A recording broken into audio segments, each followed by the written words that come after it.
وآلہ وصحبہ وبارک وسلم۔ آج انشاءاللہ عز و جل سورہ لہب اور سورہ نصر کی انشاءاللہ عز و جل اس کا ترجمہ کیا جائے گا اور اس کی تفسیر بیان کی جائے گی۔ اللہ رب العزت ارشاد فرماتا ہے، بسم اللہ الرحمن الرحیم، تبت یدا ابی لہب و تب، ٹوٹ جائیں ابو لہب کے دونوں ہاتھ اور وہ برباد ہو گیا۔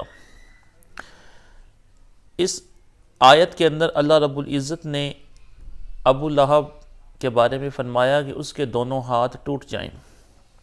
امام فخر الدین رازی رحمۃ اللہ تعالی علیہ اپنی تفسیر کبیر میں ارشاد فرماتے ہیں کہ اللہ رب العزت نے جو یہ فرمایا ہے کہ ٹوٹ جائیں ابو لہب کے دونوں ہاتھ، دراصل یہ ایک محاورہ ہے جو کہ عرب کے ہاں بولا جاتا ہے، اور ہم بھی اردو زبان میں اس محاورے کو استعمال کرتے ہیں۔ جب کسی کو دعائے ضرورت دینی ہو تو ہم یہ کہتے ہیں کہ تمہارے ہاتھ ٹوٹ جائیں، تیرے پاؤں ٹوٹ جائیں۔ اس کے پیچھے ایک واقعہ ہے جو اس آیت کا شان نزول بنا۔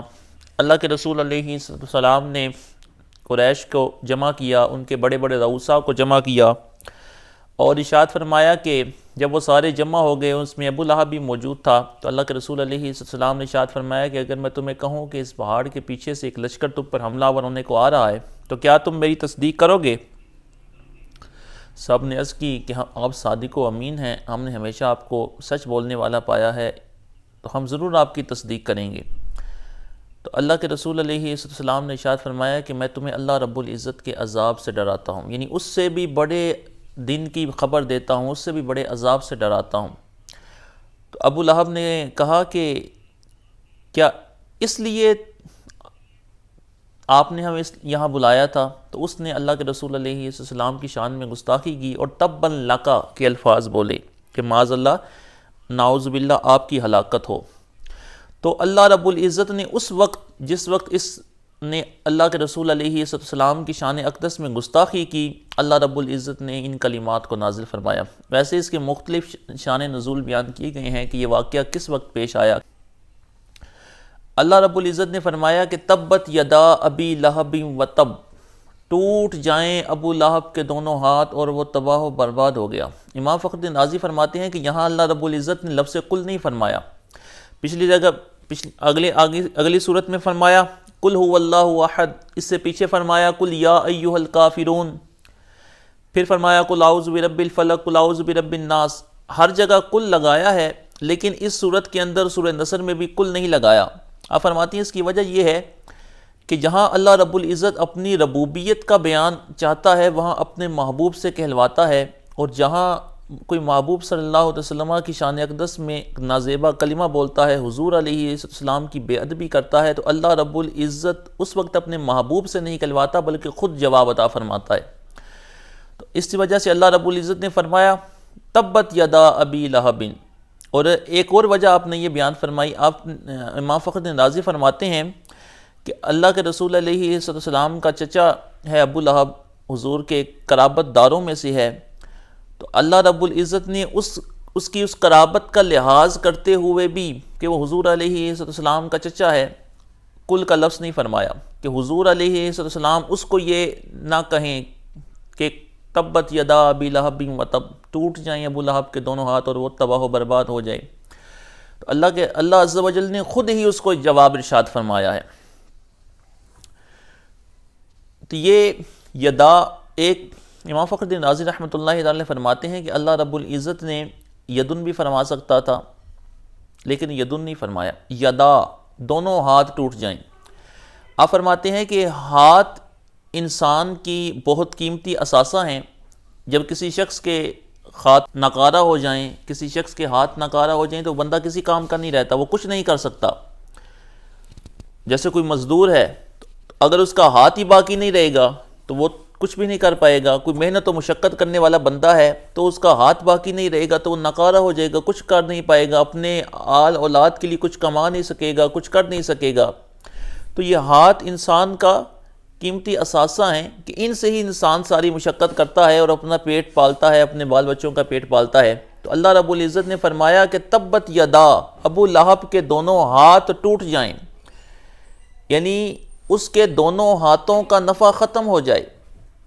اگر ایک ہاتھ بھی بندے کا جاتا رہے تو پھر بھی امید ہے کہ وہ دوسرے ہاتھ سے کام کر سکتا ہے، دوسرے ہاتھ سے کوئی نفع حاصل کر سکتا ہے، لیکن اللہ رب العزت نے فرمایا تبت یدا، اس کے دونوں ہاتھ ٹوٹ جائیں۔ تبا دراصل یہ تباب سے نکلا ہے، یہ مصدر ہے اور تباب اس کا اسم ہے۔ جیسے قرآن مجید میں آتا ہے وما کید فرعون الا فی تباب، فرعون کا مکر نہیں ہے مگر تباب میں، یعنی ہلاکت میں۔ تباب کا معنی ہوتا ہے ہلاکت۔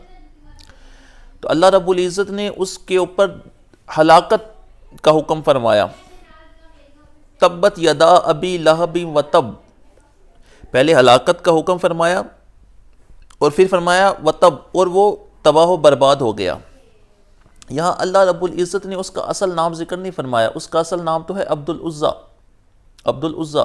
اس کے بھی مفسرین نے مختلف جواب عطا فرمائے ہیں کہ اللہ رب العزت نے اس کا اصل نام کیوں نہیں ذکر فرمایا، عبد العزیٰ کیوں نہیں کہا، ابو لہب کیوں کہا۔ ایک وجہ تو یہ بیان فرمائی کہ ابو لہب اس وجہ سے کہا کہ اس کی کنیت، وہ اپنی کنیت کے ساتھ چونکہ زیادہ مشہور تھا، اس وجہ سے اس کی کنیت کو ذکر کیا۔ دوسری وجہ یہ ہے کہ اس کی امام فخر الدین رازی نے فرمایا کہ کنیت تو باب تعظیم میں سے ہے، تو کنیت کو کیوں ذکر کیا؟ آپ فرماتے ہیں کہ اللہ رب العزت نے اس کی کنیت کو اس وجہ سے ذکر کیا ہے کہ اس کی کنیت اس کے حال کے اوپر دلالت کر رہی ہے۔ ابو لہب کا معنی ہے شرارے والا، جو آگ ہوتی ہے، آگ کا ایک شرارہ ہوتا ہے، انگارہ ہوتا ہے، تو اللہ رب العزت نے فرمایا ابو لہب یعنی شرارے والا، اس کے نام کا معنی ہی یہ بنتا ہے۔ اس کی وجہ بھی مفسرین نے بیان فرمائی ہے کہ ابو لہب کو ابو لہب اس وجہ سے کہا جاتا تھا کہ اس کے چہرے کے اوپر ایک چمک تھی، ایک انگارے کی طرح، آگ کی طرح کی چمک تھی اس کے چہرے کے اوپر، اس وجہ سے اس کو ابو لہب کہا جاتا تھا۔ تو اللہ رب العزت نے ابو لہب کہہ کر یہ بیان فرما دیا کہ جیسا اس کی کنیت ہے بروز قیامت اس کا حال بھی ویسا ہی ہوگا، کہ یہ ابو لہب ہے آگ والا، انگارے والا، لیکن بروز قیامت بھی یہ ایسا ہی ہوگا، اس نے جہنم کی آگ میں ہی جانا ہے، اس نے اس کا ہی ایندھن بننا ہے، تاکہ اس کی کنیت اس کے آنے والے حال کے مطابق ہو جائے۔ اس وجہ سے اللہ رب العزت نے اس کی کنیت کو بیان فرمایا۔ دوسری وجہ یہ ہے کہ اس کا نام اس وجہ سے ذکر نہیں کیا، اس کا نام تھا عبد العزیٰ، عزیٰ کا بندہ، عزیٰ ایک بت کا نام ہے۔ تو اللہ رب العزت نے یہ نہیں چاہا کہ وہ کسی اس کے اصل نام سے پکار کر کسی کو عبد العزیٰ کہے کہ بت کا بندہ، کیونکہ سارے اللہ رب العزت کے بندے ہیں۔ اگر ابو لہب بھی ہے تو وہ حقیقتاً اللہ ہی کا بندہ ہے، اگرچہ وہ اپنے آپ کو خدا کا بندہ نہیں مانتا، لیکن خدا نے ہی اس کو خلق کیا ہے، تو وہ اپنے آپ کو عبد العزیٰ کہہ رہا ہے، اس بت کا بندہ، تو وہ جھوٹ کہہ رہا ہے اور حقیقت کے مطابق نہیں ہے۔ حقیقت حال ایسی نہیں ہے کہ وہ عزیٰ کا بندہ ہے، حقیقت حال تو یہ ہے کہ وہ اللہ کا بندہ ہے، لیکن چونکہ وہ اپنے آپ کو اللہ کا بندہ نہیں مانتا، عزیٰ کا بندہ مانتا ہے، اور اس بات کے اندر وہ جھوٹا ہے، تو اللہ رب العزت نے یہ پسند نہیں فرمایا کہ وہ اس کے اصل نام کو بیان فرمائے، کہ جو کہ اصل نام ہی اس کا جھوٹ کے اوپر مبنی ہے۔ تبت یدا ابی لہب و تب، اب ہاتھوں کو کہ ٹوٹنے کے بعد وتب اس کی ہلاکت کو بھی بیان فرما دیا۔ ما اغنی عنہ مالہ وما کسب، نفع نہیں دیا اس کو اس کے مال نے اور جو اس نے کمایا۔ یہاں اللہ رب العزت نے سب سے پہلے اس کے مال کو ذکر فرمایا، پھر کہا جو اس نے کمایا۔ تو اب فرق کیا ہے؟ مال بھی بندہ کماتا ہے، کسب بھی بندہ کماتا ہے۔ فرق یہ ہے کہ کسب عام ہے اور مال خاص ہے۔ کسب ہر ایک چیز کے اوپر بولا جاتا ہے، کسب صرف مال کے اوپر نہیں بولا جاتا۔ انسان کی اولاد بھی اس کا کسب ہے کہ وہ اس نے کمایا ہے۔ تو اللہ رب العزت نے مال کے ذریعے تو اس کے مال کو بیان فرما دیا، اور کسب کے ذریعے وہ مراد یہ ہے کہ وہ اس کو اس کی اولاد سے کوئی فائدہ نہیں پہنچے گا، اس کو اس کی اولاد سے کوئی فائدہ نہیں پہنچے گا۔ ما اغنی عنہ مالہ وما کسب، نہیں غنی کیا اسے اس کے مال نے، کوئی فائدہ نہیں دیا اس کو کوئی فائدہ نہیں دیا اس کو اس کے مال نے اور جو اس نے کمایا۔ سیصلی نارا ذات لہب، ان قریب جائے گا بھڑکتی ہوئی آگ میں۔ اللہ رب العزت نے یہاں بیان فرمایا کہ ان قریب وہ بھڑکتی ہوئی آگ میں جائے گا، اور ذات لہب کہہ کر وہی ابو لہب کی کنیت کو ذکر فرما دیا کہ اس کی جو اصل کنیت ہے کہ وہ ابو لہب ہے، تو ہے بھی ذات لہب، لہب والا۔ اب سیصلی ان قریب دھنسے گا، نارن ذات لہب، ان قریب جائے گا بھڑکتی ہوئی آگ میں شرارے والا، وامرأتہ حمالۃ الحطب، اور اس کی بیوی حمالۃ الحطب، لکڑیوں کا گٹھا اٹھانے والی، لپٹ مارتی آگ میں وہ دھنستا جائے گا، وامرأتہ، اور اس کی جورو حمالۃ الحطب، لکڑیوں کا گٹھا اٹھانے والی، اس کی بیوی جس کا نام جمیل تھا، جمیل بنت حرب، جو کہ حضرت ابو سفیان بن حرب رضی اللہ تعالیٰ عنہ ان کی سگی بہن تھی، اور حضرت امیر معاویہ رضی اللہ تعالیٰ عنہ کی پھوپھی تھی، جمیل ابو لہب کی بیوی۔ اس کے بارے میں بھی اللہ رب العزت نے فرمایا کہ وہ بھی، اس کی جورو بھی، کیونکہ اللہ کے نبی علیہ السلام کی گستاخ ہے، اللہ کے رسول علیہ السلام سے شدید عداوت رکھنے والی ہے، اس وجہ سے وہ بھی آگ کے اندر دھنسے گی۔ اور اللہ رب العزت نے فرمایا وامرأتہ حمالۃ الحطب، وہ لکڑیوں کا گٹھا اٹھانے والی۔ اب لکڑیوں کا گٹھا اٹھانے والی، اس کی صفت کو ذکر کیوں فرمایا؟ کیونکہ ابو لہب کی اور بھی بیویاں تھیں، اس ایک بیوی کے علاوہ بھی 2 بیویاں تھیں، لیکن اس بیوی کا تذکرہ اس لیے کیا، اس کی صفت کو اس لیے ذکر کیا تاکہ تخصیص ہو جائے کہ مراد اللہ رب العزت کی اس کی کون سی بیوی ہے، وہ بیوی جو لکڑیوں کا گٹھا اٹھانے والی ہے، لکڑیوں کا گٹھا اٹھانے والی ہے۔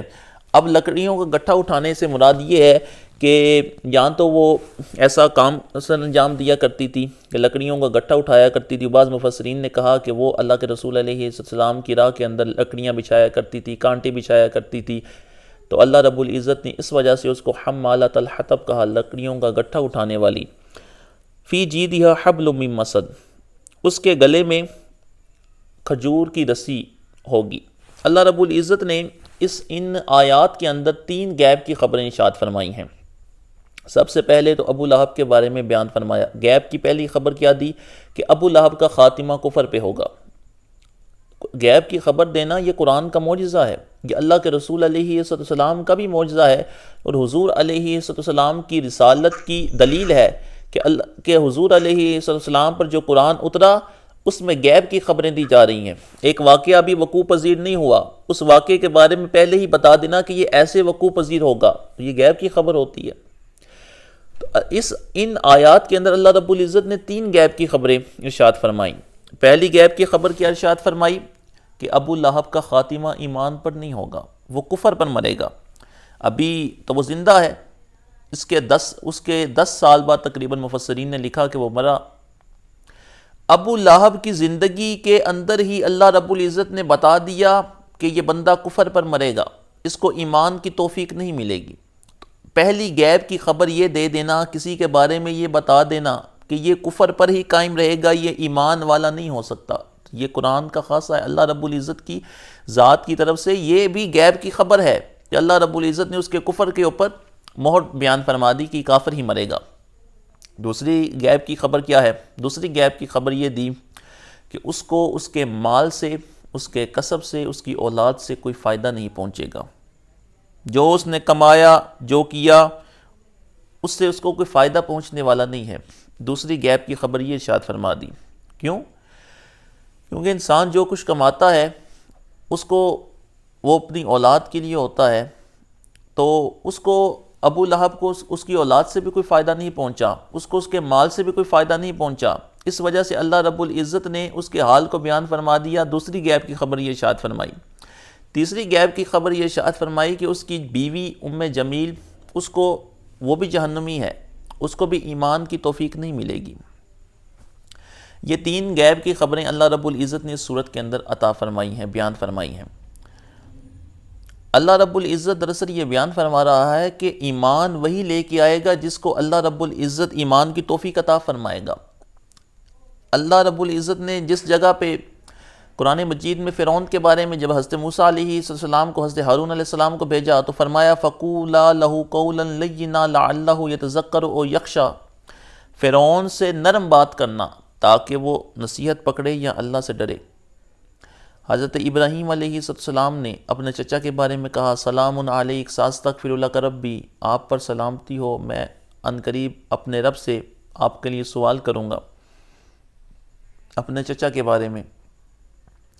اس کے علاوہ بھی قرآن مجید میں موجود ہے حضرت ان ابنی من اہلی، حضرت نوح علیہ السلام نے کہا کہ میرا بیٹا میرے اہل میں سے ہے، ان ابنی من اہلی، تو اللہ رب العزت نے فرمایا انہ لیس من اہلی، وہ تیرے اہل میں سے نہیں ہے۔ حضرت نوح علیہ السلام نے اپنے اس کافر کے بیٹے کے بارے میں کہا کہ وہ میرے اہل میں سے ہے۔ ایمان تو وہ بھی نہیں لے کے آئے تھے، حضرت نوح علیہ السلام کا بیٹا کنعان بھی ایمان نہیں لے کے آیا، حضرت ابراہیم علیہ السلام کا چچا آزر بھی ایمان لے کے نہیں آئے، فرعون جس نے خدائی کا دعویٰ کیا ہوا تھا، جو خود کو رب العالمین کہتا تھا، وہ بھی ایمان نہیں لے کے آیا۔ لیکن اللہ رب العزت نے یہ ایسے کلمات، ایسے شدید کلمات کسی کے بارے میں نہیں بیان فرمائے جیسے کلمات اللہ رب العزت نے ابو لہب کے بارے میں بیان فرمائے۔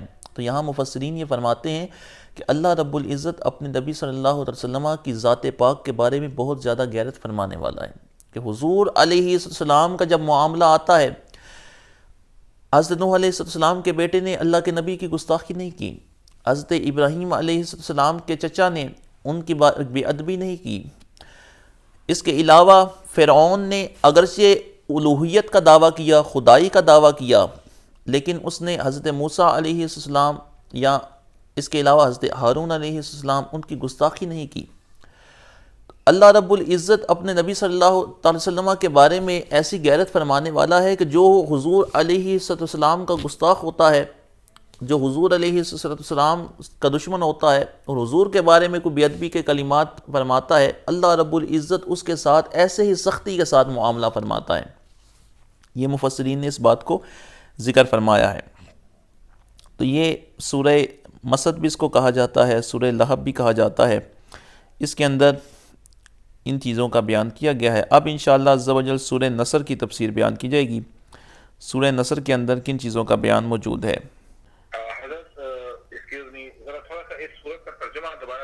اچھا دوہرا دیتا ہوں میں دوہرا دیتا ہوں۔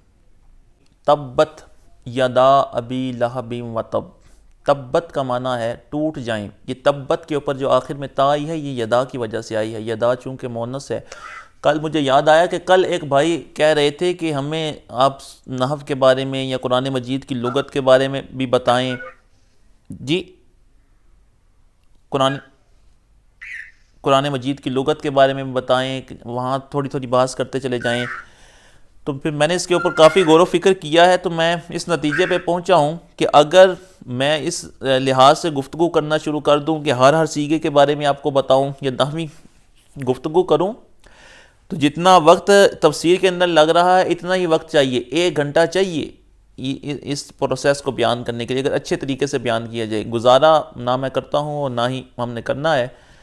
تو اس کے بعد انشاءاللہ عز و جل 1 سال کا چونکہ یہ کورس ہے، اس کے بعد انشاءاللہ ارادہ ہے 6 ماہ کا ایک کورس رکھیں گے اس کے فوراً بعد، جس کے اندر قرآن مجید کی صرفی، نحوی اور بلاغت کے لحاظ سے صرف گفتگو کی جائے گی، کوئی تفسیر نہیں بیان کی جائے گی، صرف صرف نحو اور بلاغت کے لحاظ سے اور سیغے کے لحاظ سے، لغت کے اعتبار سے، اشتقاق کے اعتبار سے یہ گفتگو کی جائے گی۔ وہ 6 ماہ کا کورس ہوگا، 2 مہینے صرف و نحو پڑھائی جائے گی، بلاغت پڑھائی جائے گی، باقی 4 ماہ اجرا کروایا جائے گا اس کا قرآن مجید کے اندر۔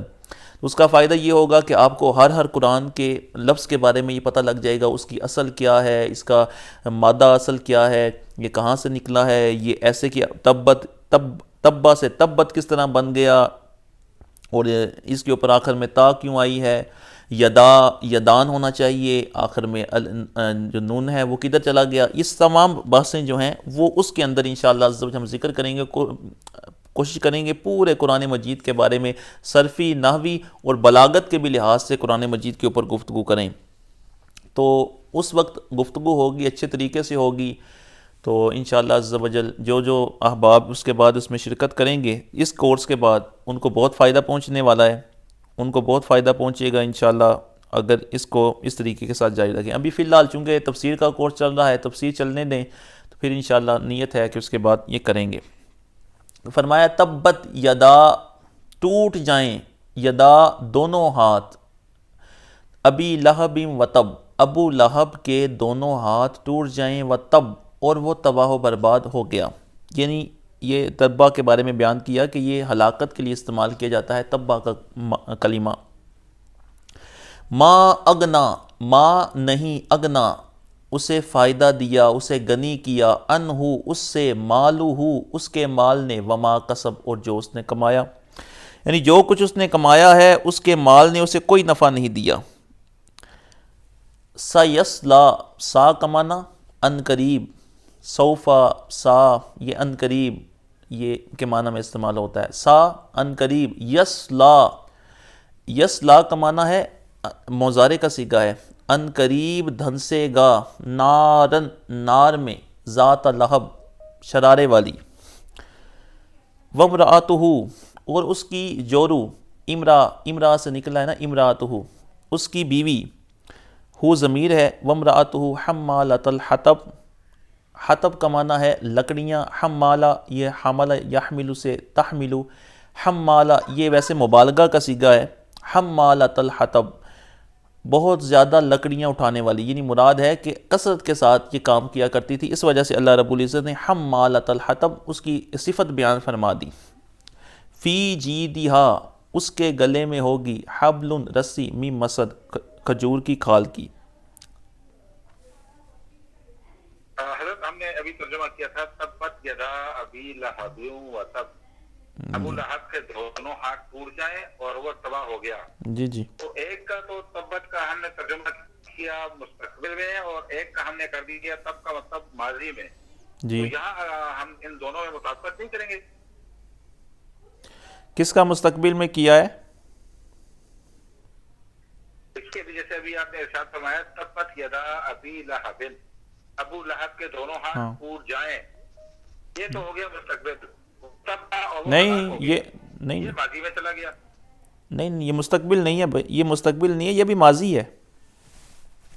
تبت یدا، تبت یہ بھی ماضی کا صیغہ ہے، اور وتبت یدا اس کے ٹوٹ جائیں دونوں ہاتھ، وتب اور یہ بھی آگے بھی ماضی کا صیغہ ہے۔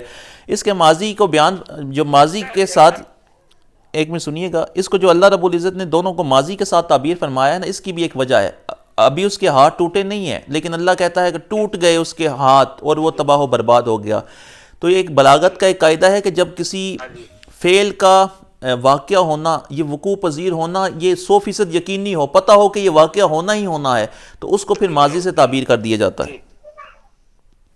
ٹھیک، جزاک اللہ خیر۔ جی اچھا حضرت دوسری آپ نے ایک مثال دی تھی کہ وَإِذْ قَالَ إِبْرَاهِيمُ لِأَبِيهِ آزَرَ، ابراہیم علیہ السلام نے اپنے چچا آزر سے کہا، یہ چچا کا لفظ جو ہے یہاں پر تو مفسرین جو ہے اس کو والد کی جگہ لیتے ہیں۔ وَإِذْ قَالَ إِبْرَاهِيمُ لِأَبِيهِ آزَرَ، اپنے ابو سے، ابی کا لفظ استعمال نہیں کیا۔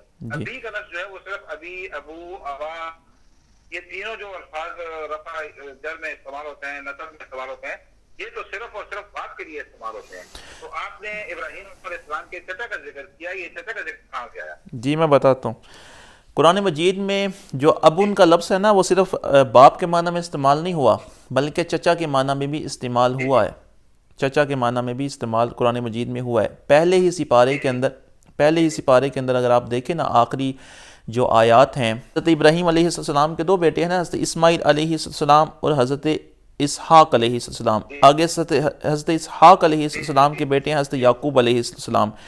تو انہوں نے جب یہ پوچھا اپنے بیٹوں سے کہ آپ کس کی عبادت کرو گے، تو انہوں نے یہی کہا کہ ہم آپ کے رب کی اور و اسماعیل، ہاں، تو اسماعیلہ کا جو لفظ ہے نا، اس کے اوپر غور کرنے کی ضرورت ہے۔ اور اس کے علاوہ حدیث پاک میں بھی تو آتا ہے نا کہ اللہ کے رسول علیہ السلام نے، تفسیریں ہم پڑھتے ہیں قرآن شریف کی، جو جتنے بھی اسلاف کی تفسیریں ہم پڑھتے ہیں پیچھے جانے والے سب لوگوں کی، وہاں پر یہ جو جہاں پر بھی ابا کا لفظ آیا ہے، یہاں پر بھی دیکھیے نا، الہ کا و الہ آبائک ابراہیم، اب دیکھیے الہ کا تو آپ کے معبود کی، و الہ آبائک ابراہیم اور آپ کے باپ ابراہیم کی، ہاں آگے، اور دیکھیے نا حضرت ابراہیم و اسحاق و یعقوب والاسباط، تو یہ تو سارے جتنے بھی ان کی جو آباء و اجداد چلے آ رہے تھے ان کا تذکرہ کیا گیا۔ یہاں پر چچا کا ذکر تو کسی جگہ چچا کا نام لے کر، یعنی کہ چچا کو مخاطب کر کے کسی جگہ بھی نہیں بیان کیا گیا۔ حضرت اس کا طریقے سے جب آپ نے ابھی ابراہیم علیہ السلام کی جو مثال دی ہے، وَإِذْ قَالَ إِبْرَاهِيمُ لِأَبِيهِ آزَرَ، تو ابی، ابو، ابا، یہ ہم تینوں پڑھتے ہیں، یہ سارے کا سارا جہاں کہیں بھی ہے، یہ باپ کے یہ استعمال ہوتا ہے. انہوں نے اپنے باپ کو مخاطب کر کے کہا تھا کہ اے ابا جان بے ابھی اتتخذوا اصناما آلہۃ، کیا آپ نے بتوں کو خدا بنا لیا ہے؟ تو یہ تو انہوں نے اپنے ابو کے لیے بیان کیا تھا. ہم بھی تفسیریں میں یہی پڑھتے آ رہے ہیں اور بڑے بزرگوں سے یہی سنا ہے. یہ ابھی چچا کا جو لفظ ہے یہ صرف آپ سے سن رہے ہیں، اور ایک دوسرے مفتی صاحب جو ٹی وی پہ آتے ہوتے ہیں بیان بھی کرتے ہیں بہت اچھا ماشاء اللہ، ان سے سنا تھا ہم نے کہ یہ چچا کے لیے، حالانکہ چچا کے لیے یہاں پر تو کوئی لفظ ایسا ہے ہی نہیں. جی حضرت، اس کی جب بحث آئے گی نا تو انشاءاللہ اس کے اوپر بھی بحث ہو جائے گی. چلیں یہ ایک ضمنی مسئلہ ہے، اس میں ایسا کوئی ہمیں کرنے کی ضرورت نہیں ہے، لیکن اس کے اوپر بحث آ جائے گی کہ آذر مفسرین نے جن مفسرین نے لکھا ہے، ہم ان کا بھی حوالہ آپ کو دے دیں گے کہ کن کن نے لکھا ہے کہ آذر جو ہے وہ حضرت ابراہیم علیہ السلام کے چچا تھے، ان کو مراد لیا ہے. باقی کچھ انکار کرنے والے ہوتے ہیں، کچھ اقرار کرنے والے بھی ہوتے ہیں مفسرین میں، ضروری نہیں ہوتا، لیکن جو معتمد اور لوگ ہیں مفسرین ہیں ان کی طرف دیکھا جاتا ہے، یا جمہور کے قول کو دیکھ لیا جاتا ہے کہ وہ قول کیا ہے.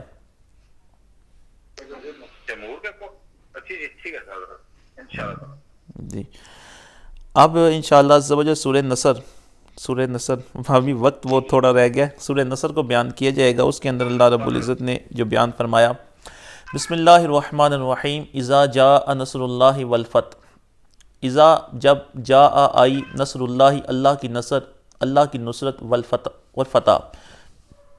اللہ رب العزت نے یہاں یہ بیان فرمایا کہ جب اللہ رب العزت کی نصرت آئی، اس کی فتح آئی.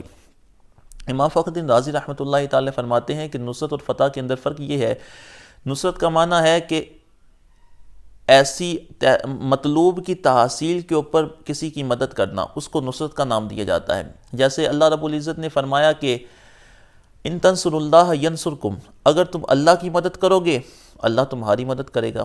یعنی اللہ رب العزت تمہاری اس طرح مدد فرمائے گا کہ اگر تم اللہ کے دین کی مدد فرماؤ گے کہ اللہ تمہاری مدد کرے گا کہ تمہارے دین کے کاموں کے اندر آسانی پیدا فرما دے گا، تمہاری دنیا کے کاموں کے اندر آسانی پیدا فرما دے گا. تو اللہ رب العزت کا نصرت کرنا، مدد کرنا یہ ہے. والفتح اور فتح، مفسرین نے فرمایا یہاں تو فتح سے مراد مطلقاً فتح ہے، یہاں فتح سے مراد فتح مکہ ہے. اور جمہور مفسرین کا قول یہی ہے کہ یہاں فتح سے مراد فتح مکہ ہے، کہ اللہ رب العزت نے فتح مکہ کے بارے میں یہ فرمایا کہ وہاں اصل مومنین کو نصرت اور مدد ملنے والی ہے. ویسے تو ہر لمحہ اللہ رب العزت کی مدد اور نصرت مومنین کے ساتھ ہے، لیکن یہاں اللہ رب العزت نے آگے جا کے اس سوال کا بھی جواب دے دیا جو اس کے اوپر وارد ہوتا ہے کہ ہر وقت اللہ رب العزت مومنین کی نصرت فرماتا ہے، مدد فرماتا ہے، تو اس جگہ پہ تخصیص کے ساتھ کیوں ذکر فرمایا. وَرَأَيْتَ النَّاسَ يَدْخُلُونَ فِي دِينِ اللَّهِ أَفْوَاجًا، اور تم لوگوں کو دیکھو گے کہ وہ اللہ کے دین میں داخل ہو رہے ہیں فوج بفوج. مفسرین فرماتے ہیں کہ یہاں اللہ رب العزت نے بیان فرمایا کہ اللہ کے دین میں داخل ہوں گے لوگ فوج بفوج، کیونکہ فتح مکہ کے بعد جو لوگ ایمان لے کے آئے، جو اسلام لے کے آئے، وہ فوج بفوج تھے بہت کثرت کے ساتھ. اس سے پہلے ایمان لے کے آتے تھے 2 3 4 5 اس طرح تھوڑے تھوڑے ایمان لے کے آیا کرتے تھے. لیکن اللہ رب العزت نے فتح مکہ کے بعد اس نصرت اور فتح کو اس وجہ سے بیان فرمایا کہ وہاں فوجوں کی فوجیں ایمان لے کے آئیں گی. اذا جاء نصر اللہ والفتح، اور فتح سے بعض نے صلح حدیبیہ بھی مراد لیا، بعض نے فتح مکہ بھی مراد لیا، لیکن جمہور کا قول یہی ہے کہ فتح مکہ کے یہ بات. یہاں بھی ایک غیب کی خبر دی جا رہی ہے. بلکہ اکثر مفسرین کے نزدیک یہ آیت فتح مکہ سے پہلے نازل ہوئی ہے. بعض نے یہ بھی لکھا ہے کہ بعد میں نازل ہوئی ہے، لیکن یہ آیت فتح مکہ سے پہلے نازل ہوئی ہے.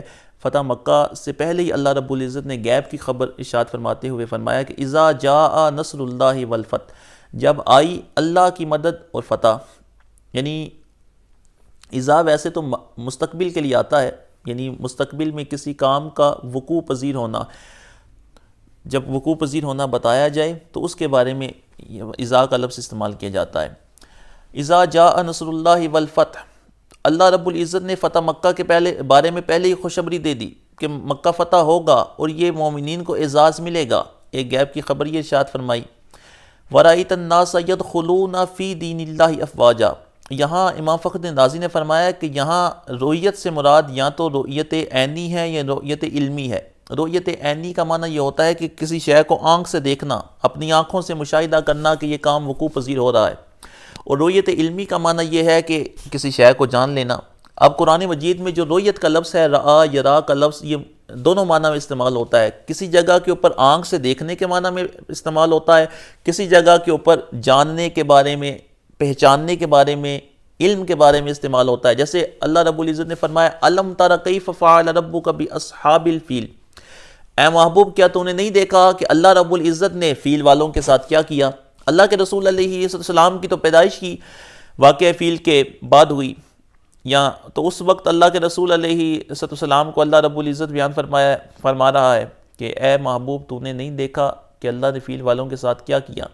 تو یہاں دیکھنا یہ جاننے کے بارے معنی میں ہے، جیسے ہم پنجابی زبان میں، اردو زبان میں بھی استعمال کرتے ہیں یہ دیکھنے کا لفظ جاننے کے معنی میں۔ جیسے ہم کسی سے بات کر رہے ہوں تو گفتگو، دوران گفتگو کے اندر ہم کہتے ہیں تسی ویکھیا نہیں ہوتے فلانی تھان تے یہ واقعہ ہوا ہے، یعنی دیکھنے سے مراد یہ ہے کہ تم جانتے نہیں ہو کہ فلاں مقام پہ کیا واقعہ ہوا ہے۔ اب ہو سکتا ہے کہ اس بندے نے، یہ تو نہیں مراد ہوتی کہ جا کے ادھر دیکھ کے آیا ہوا ہو، مراد یہ ہوتی ہے کہ آپ نے دیکھا نہیں، کہ آپ جانتے نہیں کہ فلاں مقام پہ یہ واقعہ وقوع پذیر ہوا ہے۔ تو فرمایا کہ وَرَأَيْتَ النَّاسَ، تم لوگوں کو دیکھو گے، یعنی اللہ کے رسول علیہ السلام کے ایک تو وصال کی خبر بھی اس آیت کے اندر بتا دی، ایک یہ بھی غیب کی خبر ہے کہ اللہ رب العزت نے یہ بھی بیان فرما دیا کہ دین کے کامل ہونے کو بھی بیان فرما دیا۔ وَرَأَيْتَ النَّاسَ يَدْخُلُونَ فِي دِينِ اللَّهِ أَفْوَاجًا، لوگوں کو دیکھو گے دین میں داخل ہوں گے فوجوں کی فوجیں۔ فَسَبِّحْ بِحَمْدِ رَبِّكَ وَاسْتَغْفِرْ، پس تم اپنے رب کی تسبیح کرو اس کی حمد کے ساتھ، اور وَاسْتَغْفِرْ، اور استغفار کرو، إِنَّهُ كَانَ تَوَّابًا، بے شک وہ توبہ قبول کرنے والا ہے۔ یہاں اللہ رب العزت نے سب سے پہلے تسبیح کو ذکر فرمایا، پھر تحمید کو، تسبیح کہتے ہیں سبحان اللہ کہنے کو۔ ویسے تسبیح کا جو اصطلاحی معنی ہے وہ تو یہ ہے تنزیہ اللہ تعالی عن المحدثات، ہر قسم کے عیب سے، ہر قسم کے حدوث سے اللہ رب العزت کو پاک ماننا، اس کو تسبیح کہا جاتا ہے، جس کو ہم جب زبان سے تلفظ کرتے ہیں تو سبحان اللہ کہتے ہیں۔ سبحان اللہ کا معنی یہ ہے کہ اللہ رب العزت کی ذات ہر قسم کے عیب سے، ہر قسم کے نقص سے پاک ہے، کوئی کسی قسم کا عیب اس کی طرف منسوب کرنا، کوئی حدوث اس کی طرف منسوب کرنا جائز نہیں۔ مشرکین جو بتوں کو اس کا شریک ٹھہراتے ہیں، جو مختلف چیزوں کو، چنین پرین، اس کے علاوہ فرشتوں کو، جو بھی اس کے ذات و صفات میں کسی کو شریک ٹھہرانے والا ہے، فسبحان اللہ، اللہ رب العزت کی ذات اس سے پاک ہے۔ فسبح، سب سے پہلے اس کی تسبیح کرو، یعنی جب تم یہ دیکھو کہ لوگ فوجوں کی فوجیں دین میں داخل ہو رہی ہیں تو کام سب سے پہلے کیا کرنا ہے؟ اللہ کی تسبیح بیان کرنی ہے، بحمد ربک، اپنے رب کی حمد کے ساتھ، ای متلبسا بحمدک۔ تسبیح کیسے بیان کرنی ہے؟ ایسی تسبیح جو حمد کے ساتھ ملی ہوئی ہو، یعنی سبحان اللہ و بحمدہ، یا سبحان اللہ والحمد للہ۔ حدیث پاک کے اندر بھی سبحان اللہ و بحمدہ سبحان اللہ العظیم یہ کہنے کے فضائل و برکات بیان ہوئے ہیں۔ واستغفر، اور استغفار کرو، انہ کان توابا، بے شک وہ بہت زیادہ توبہ قبول فرمانے والا ہے، بے شک وہ بہت زیادہ توبہ قبول فرمانے والا ہے۔ یہاں اللہ رب العزت نے تین چیزوں کو ذکر فرمایا، سب سے پہلے تسبیح، اس کے بعد تحمید، اور اس کے بعد استغفار۔ تو یہاں بھی اس کا بھی اس کے اندر بھی ایک لطیفہ ہے۔ لطیفہ کہتے ہیں ایک انمول بات کو، ایک ایسی بات کو جو طبیعت کے اندر بشاشت پیدا کرتی ہے، اس کو عربی زبان کے اندر لطیفہ کہا جاتا ہے۔ اللہ رب العزت نے فرمایا سب سے پہلے تسبیح کرو پھر تحمید کرو۔ یہاں یہ حکم عام ہے، جب بھی کسی عام شخص کو بھی، کسی مومن کو بھی اللہ رب العزت کی نصرت ملے، دین کو تقویت ملے، اللہ رب العزت اس کے کاموں کے اندر اس کی مدد کرے، اور وہ دیکھے کہ اس کے ذریعے دین کو تقویت پہنچ رہی ہے، تو اس کے لیے بھی یہ حکم ہے فَسَبِّحْ بِحَمْدِ رَبِّكَ۔ اس نے تکبر نہیں کرنا، اس نے شیخی نہیں بگاڑنی، اس نے یہ نہیں کہنا کہ دیکھو میں نے دین کا کتنا کام کر دیا ہے، دیکھو میری وجہ سے کتنے لوگ مسلمان ہو گئے ہیں، دیکھو میری وجہ سے لوگ کتنے دین کی طرف غالب ہو گئے ہیں، میں نے یہ کام سر انجام دیے۔ جب یہ کام ہو جائے فَسَبِّحْ بِحَمْدِ رَبِّكَ، جب اللہ رب العزت اپنے محبوب صلی اللہ علیہ وسلم کو یہ حکم فرما رہا ہے کہ اے محبوب تم تسبیح کرو، تحمید کرو، تو عام شخص کو، عام مومن کو تو زیادہ لائق ہے اس بات کے کہ جب اس کے ذریعے دین کو تقویت دی جائے تو اس کی عبادت، اس کی ریاضت، اس کا زہد، اس کا تقوی، اللہ رب العزت کی ذات کی طرف رجوع، اس کی انابت الی اللہ وہ بڑھ جانی چاہیے۔ اس کو تسبیح و تحمید کے ساتھ اور استغفار کے ساتھ اللہ رب العزت کی بارگاہ کے اندر رجوع کرنا چاہیے کہ وہی رب ہے کہ جو جس کے ذریعے چاہتا ہے اپنے دین کی مدد لیتا ہے، دین کو تقویت پہنچاتا ہے۔ انہ کان توابا، بے شک وہ بہت زیادہ توبہ قبول فرمانے والا ہے۔ اب انشاءاللہ عز و جل وقت مکمل ہونے والا ہے، اگر کوئی سوال ہیں تو وہ پیش فرمائیں، پھر انشاءاللہ عز و جل اجازت۔ بات ہے کہ وہ عادت جو تھے وہ ان کی چچا ہی تھے، والد بھی تھے، ایسا ہے؟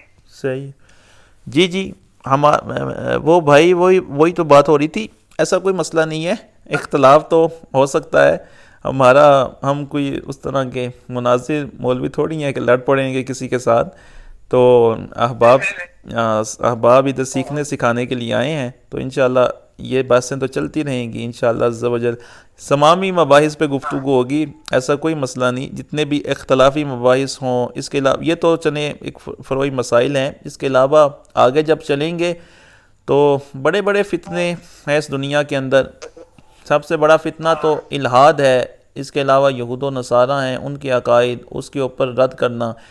آج ہمارے اگر دینی طبقے کا بھی حال دیکھا جائے تو یہ سب سے زیادہ ان کی لڑائی جو ہے وہ فروعی مسائل کے اوپر ہے، کوئی رفع یدین پہ، آمین بالجہر پہ، قرات فاتحہ خلف الامام پہ، یہ جو ایک دوسرے کے ساتھ مناظرے کر رہے ہیں، اور ایک تعداد ایسی ہے جن کی ساری زندگی کی محنت بھی یہی ہے، انہوں نے ساری زندگی رفع یدین ہی پڑھا ہے، انہوں نے ساری زندگی فاتحہ خلف الامام یا آمین بالجہر یا اس طرح کے فروعی مسائل ہی پڑھے ہیں، ان کو اور کچھ آتا بھی نہیں ہے، اور وہی انہی مسائل کے ماہر ہیں۔ اس مسئلے میں کہیں تو وہ 100 کتاب یا 200 کتابیں بھی آپ کے سامنے رکھ دیں گے اور کہیں گے کہ ہمارا موقف درست ہے، اور جب ان کے ساتھ آپ کسی ملحد کو بٹھا دیں، کسی ایتھسٹ کو بٹھا دیں، وہ سوال کرنا شروع کر دیں، کسی عیسائی کو بٹھا دیں، کسی یہودی کو بٹھا دیں، کسی ہندو کو بٹھا دیں، اور وہ اعتقادیات کے لحاظ سے وہ سوال کرنا شروع کر دیں، تو بالکل یہ چپ ہو جائیں گے ایسے جیسے سانپ سونگھ گیا ہے۔ تو یہی میرا اس کورس کو شروع کرنے کا مقصد ہی یہی ہے کہ ہمیں اپنے سب سے پہلے عقائد سے آگاہی ہو، ہر قسم کے تعصب سے پاک ہو کہ ہم کام کریں۔ دیکھیں جب سے میں نے کورس شروع کیا ہے، میں نے کسی کو کوئی کچھ نہیں کہا کہ کوئی ایسا مسئلہ نہیں، میں نے نہیں کہا کہ میں نے آپ سے نہیں پوچھا کہ آپ کا فلاں مسلک سے تعلق ہے یا فلاں مسلک سے تعلق نہیں ہے، آپ کس کو سنتے ہیں کس کو نہیں سنتے۔ ہمارا تو پیغام ایک عام عوام کے لیے، ایک عام طریقے کے ساتھ، اور جتنے بھی احباب اس میں شرکت کر رہے ہیں، اگر وہ کسی مسئلے میں مجھ سے اختلاف کرتے ہیں یا میری رائے سے اختلاف کرتے ہیں تو وہ 100% کر سکتے ہیں، اور میں اس کے اوپر کوئی برا نہیں مناؤں گا، یعنی کوئی مسئلہ نہیں ہے، آپ بالکل اختلاف کریں اور اختلاف کا حق ہے، اور ایک دوستانہ ماحول کے اندر بحث ہونی چاہیے۔ میں تو خود اس بات کا قائل ہوں کہ بحث ایک دوستانہ ماحول کے اندر ہونی چاہیے، اور اسی طریقے کے ساتھ عقائد پختہ ہوتے ہیں، ایک دوسرے کی بات جب سنیں گے تو پھر ہی پتہ لگے گا۔ ایک بات جو ذہن میں مطلب اور وہ کسی نے پوچھا نہیں تو ذہن میں گھومتی رہتی ہے، اور یہ موقع ہوتا ہے کبھی ہے نا، اس موقع جیسے آپ آ گیا موقع میرے ذہن میں بات کی تو میں نے بتا دی۔ ہاں چلیں یہ میں آپ سب کے چلیں آپ سب کے ذمہ لگاتا ہوں، سارے خود بخود اپنے اوپر بھی کچھ رکھیں نا، آپ بھی تحقیق کریں کہ وہ کون تھے، حاضر تھے یا حاضر نہیں تھے، کون تھے ان کے جن کے بارے میں اللہ رب العزت نے بیان فرمایا، ان مفسرین کے بارے میں بتائیں، ان محدثین کے بارے میں بھی آپ کل نکال کے لائیں کہ کن کن نے کہا ہے اور کن کن نے نہیں کہا۔ تو چلیں یہ مسئلہ ہے، اس کے علاوہ کوئی سوال پوچھنا چاہیے کیونکہ ٹائم ختم ہونے والا ہے۔ حضرت اللہ تعالیٰ آپ کو خوش رکھے۔ آمین۔ آپ نے بالکل اس طرح بات کی ہے کہ کسی بھی مسلکی اختلاف کو آپ نے سامنے نہیں رکھا۔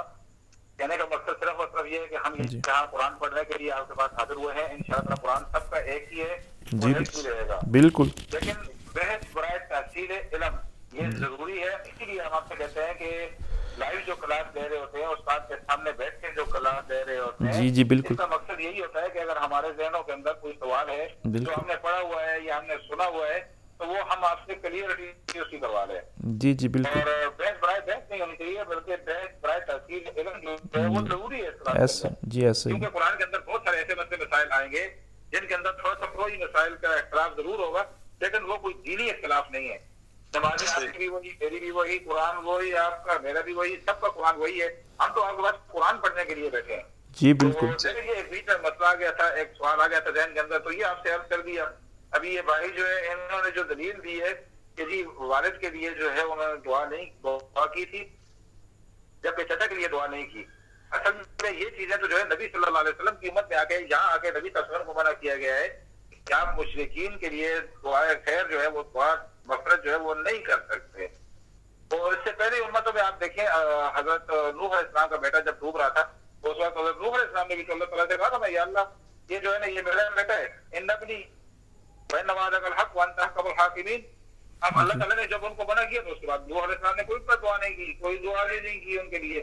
تو ابراہیم علیہ السلام کا جہاں تک معاملہ آتا ہے تو ابراہیم علیہ السلام نے تو اپنے والد صاحب کے لیے جو دعا کی تھی وہ بہرحال انشاءاللہ کل زندگی رہی تو میں کوشش کروں گا کہ میرے پاس جو بھی تصویریں پڑی ہوئی ہیں میں ان کے اندر سے حوالہ جات بالکل انشاءاللہ میں ضرور آپ سے اس بارے میں بات کروں گا. جی جزاک ان کے والد تھے یا ان کے چچا تھے. جی ٹھیک ہے.